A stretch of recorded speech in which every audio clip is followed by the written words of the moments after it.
Bonjour, dans cette vidéo, nous allons voir comment faire des sauvegardes avec le logiciel Cobian Backup. Donc pour cela, j'utilise une machine virtuelle. J'ai créé un répertoire exemple de sauvegarde avec des répertoires documents, logiciels, etc. et des fichiers à l'intérieur qu'on va sauvegarder sur un ordinateur qui est sur le réseau qui s'appelle Mars. J'ai créé donc des répertoires vides dans lesquels je vais faire mes sauvegardes. Et là, on va voir les différentes sauvegardes qui sont possibles. Donc, un test de sauvegarde complète, un test de sauvegarde différentielle et un test de sauvegarde incrémentielle. Donc, on va commencer par installer le logiciel Cobian Backup. Donc là, je l'ai téléchargé. Donc, on va lancer l'installation.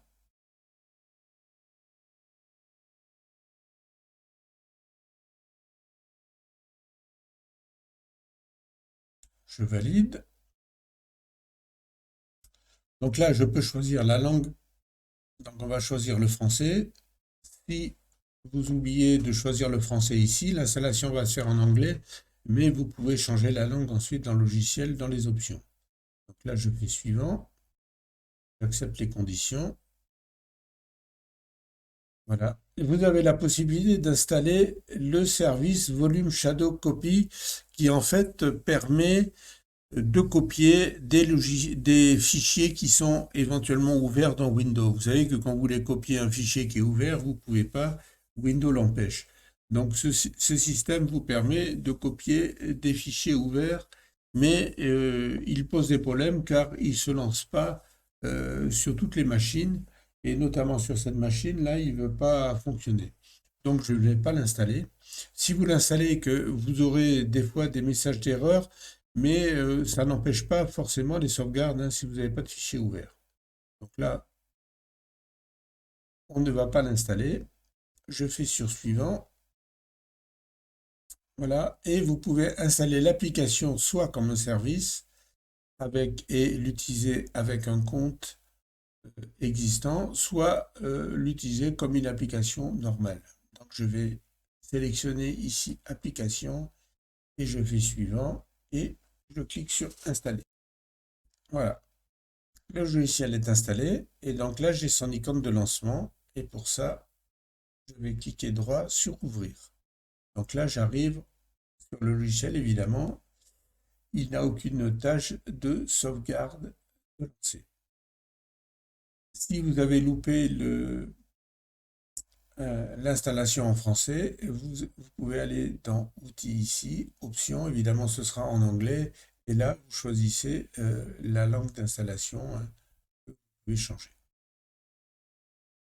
Donc là, on va créer une première tâche de sauvegarde. Donc pour ça, on va dans Tâches ici. Voilà. Et on va faire Nouvelle tâche.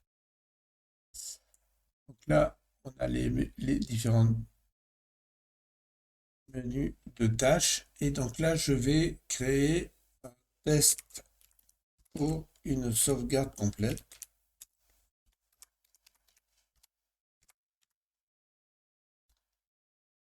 Voilà. Je vais créer un groupe. Vous n'êtes pas obligé hein, de créer des groupes. Je vais créer un groupe test. C'est pour regrouper les différentes tâches. Voilà. J'inclus les sous-répertoires. Voilà. Et je choisis ici mon type de sauvegarde qui va être sauvegarde complète. Ensuite, je vais dans Fichier et je sélectionne la source. Donc la source de sauvegarde, elle est évidemment sur la machine sur laquelle je suis. Je veux sauvegarder des répertoires. Voilà. Et donc, c'est ici le répertoire. Donc, exemple de sauvegarde qui comprend des documents, hein, des logiciels, etc. On va le voir tout à l'heure. Et je veux aller donc en destination de sauvegarde sur l'ordinateur qui est sur le réseau. Alors je peux choisir un disque dur externe hein, que j'ai branché ou un NAS. Là, je choisis de sauvegarder sur un autre ordinateur qui est sur le réseau.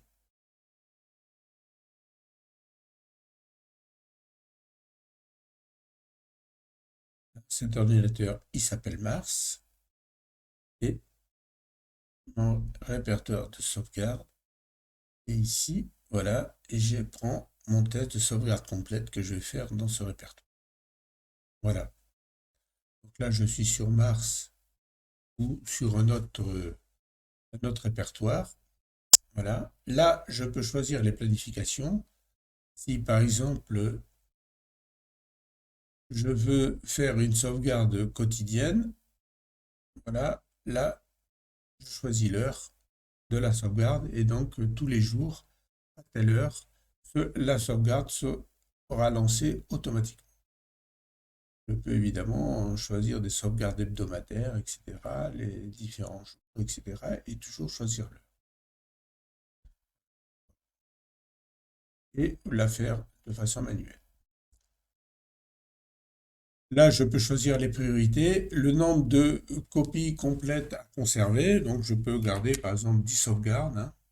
Voilà. Ça, c'est en fonction de la place que vous avez. Là, c'est désactivé parce que ce n'est pas une sauvegarde différentielle ou incrémentielle.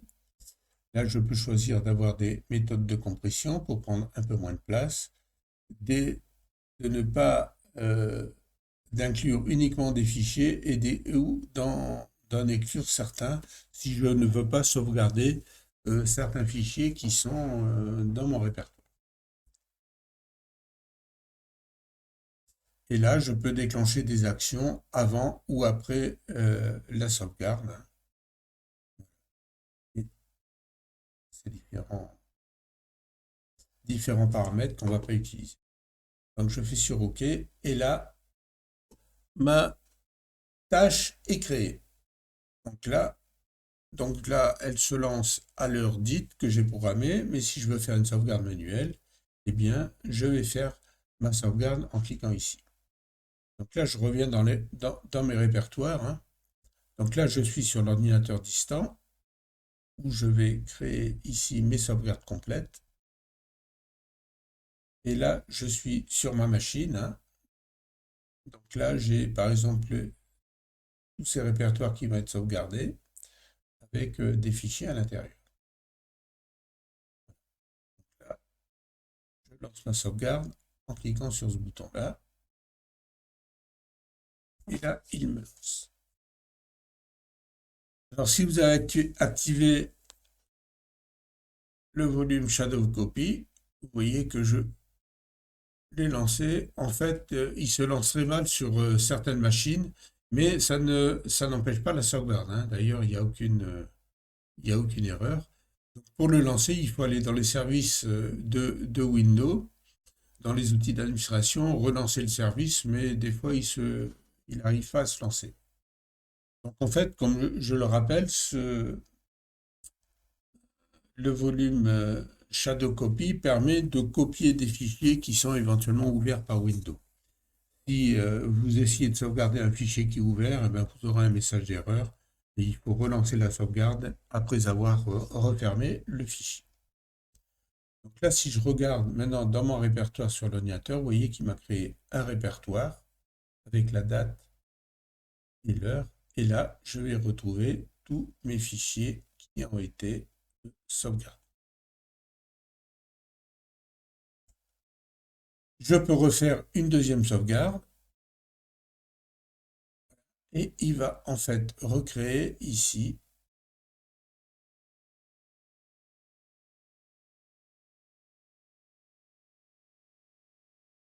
il me recrée un deuxième répertoire avec à l'intérieur la version des fichiers qui ont été modifiés. Donc là, on a des sauvegardes complètes. Donc à chaque fois, on a la copie finalement intégrale de ce répertoire. Hein. On peut le faire manuellement, ça revient au même, sauf que manuellement, c'est un peu plus long. Hein. Et là, c'est plus facile, évidemment, de le programmer et de le faire automatiquement. On n'oublie pas ainsi de les faire. L'inconvénient des sauvegardes complètes, c'est qu'à chaque fois, on a une copie intégrale des répertoires et des fichiers qu'on veut sauvegarder. Et donc, ça prend beaucoup de place et ça peut être un peu long.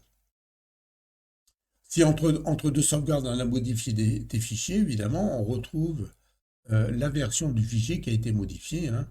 Il peut y avoir des fichiers, évidemment, qui vont être différents entre différentes sauvegardes. On va créer maintenant une sauvegarde incrémentielle pour voir la différence. Je vais créer une nouvelle tâche ici. Et cette fois-ci, je l'appelle sauvegarde incrémentielle.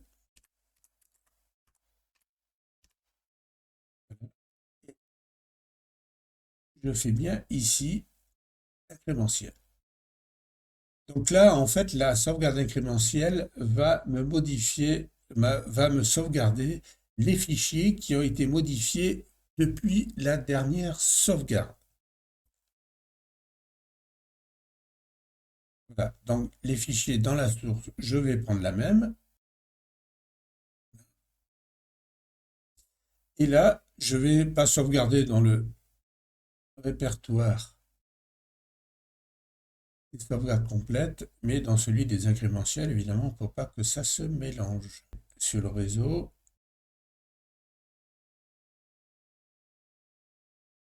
et je vais donc ici et je prends les tests de répertoire incrémentiel. Donc là, je ne fais pas de planification. Voilà.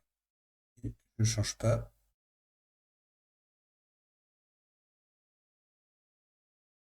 Je vais toujours pareil laisser 10 sauvegardes complètes éventuellement à conserver et je fais une sauvegarde complète toutes les 10 sauvegardes par exemple, toutes les 8 sauvegardes. N'importe. Voilà. Donc je lance mes sauvegardes incrémentielles. Alors la première sauvegarde incrémentielle, évidemment, c'est une sauvegarde complète.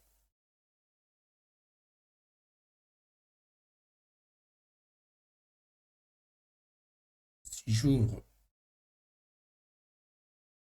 le répertoire incrémentiel, je vois, vous voyez, il a créé ici. C'est la première sauvegarde, elle est complète. Donc là, je vais aller dans Documents et je vais par exemple modifier le fichier 3. Et là, je rajoute n'importe quoi pour modifier le fichier.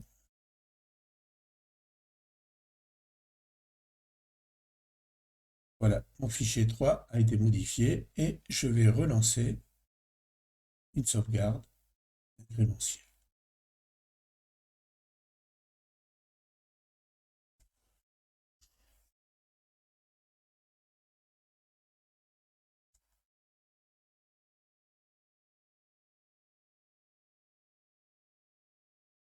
Voilà, la sauvegarde est terminée. J'ai toujours l'erreur sur le service volume shadow copy, mais c'est pas grave, j'ai aucune erreur de sauvegarde.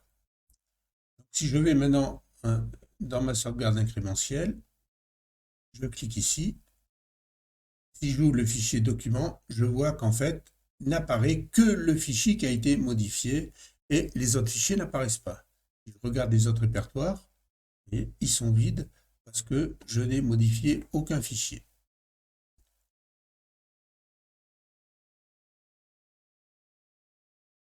Voilà. Donc si je veux faire une restauration, eh bien, à chaque fois que là, j'ai la dernière version de fichier et ça veut dire que entre les deux sauvegardes, eh bien, il n'y a eu que ce fichier de modifier.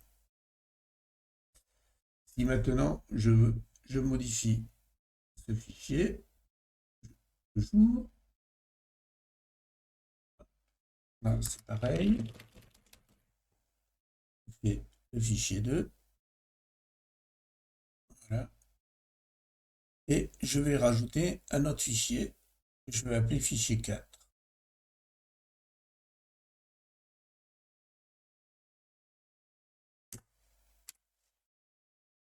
Voilà, je relance notre sauvegarde.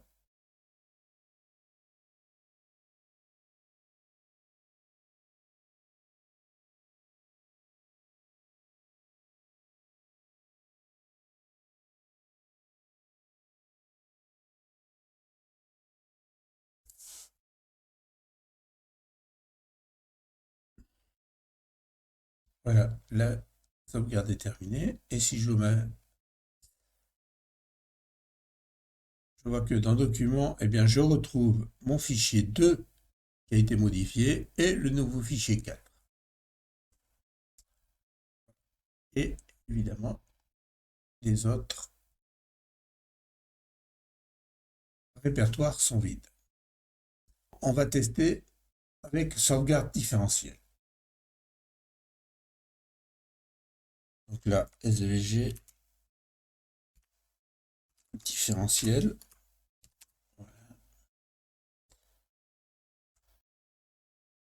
Voilà. Les fichiers, la source, ça va être la même. Hein. Donc là, je vais évidemment sauvegarder dans mon répertoire différentiel pour ne pas faire de mélange.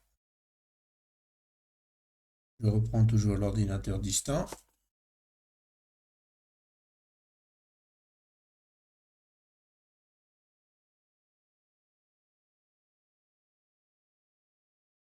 Voilà. Planification, je n'en fais pas. Et qu'il a gardé les paramètres. Je vais pas les changer. Alors les copies complètes et les copies différentielles. Regardez, je vais mettre 10.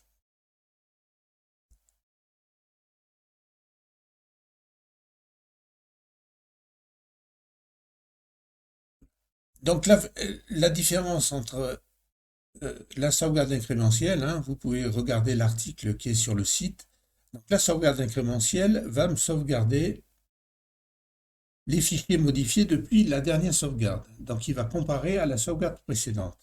Par contre, en sauvegarde différentielle, eh bien, il va sauvegarder, il va comparer par rapport à la dernière sauvegarde complète et pas la dernière sauvegarde. C'est ça la différence. Donc là, je valide et je fais ma première sauvegarde différentielle. Donc là, dans la sauvegarde différentielle, évidemment, la première, ça va être la sauvegarde complète.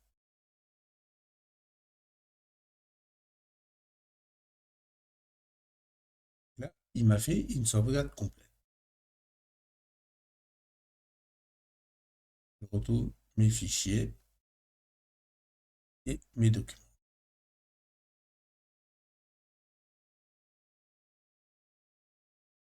Donc là, je vais modifier encore un fichier, par exemple mon fichier 4.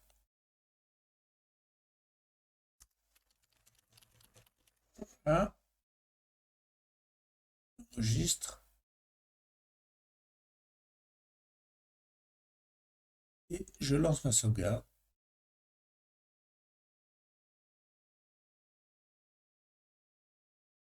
Voilà, la sauvegarde est terminée. Il m'a fait ici la sauvegarde différentielle.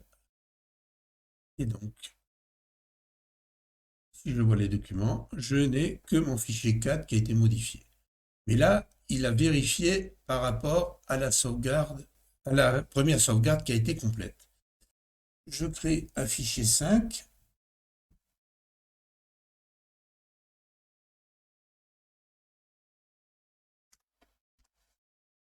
Je crée un fichier 5. Voilà. Et je vais modifier, supprimer les fichiers 1, 2, 3. Et je relance une nouvelle sauvegarde.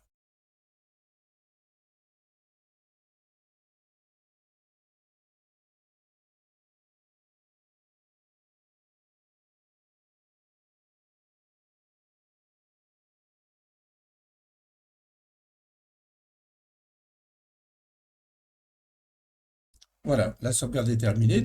Et donc là, dans Documents, eh ben, je vois apparaître ce qui reste, fichier 4 et fichier 5. Voilà, cette vidéo est terminée.